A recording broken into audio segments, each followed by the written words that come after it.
Мы постепенно переходим к монтажу потолков. В этом месте будет устанавливаться электрокарниз.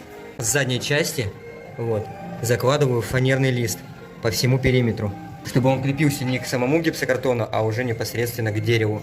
Ну а чтобы сам потолок держался надежно вот на этой стеночке, я монтирую фанеру вот уже с этой стороны по всему периметру.